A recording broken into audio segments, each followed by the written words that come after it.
Welcome back to another technical deep dive here in the debug zone. Today, we're tackling a big question and breaking it down with insights from other users. Hopefully, this clears up some misconceptions and helps you get the answer you need. So buckle up, stay a little curious, and let's jump right in.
And that's a wrap.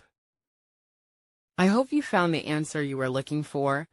If you did, take a second to hit that subscribe button. It really helps out.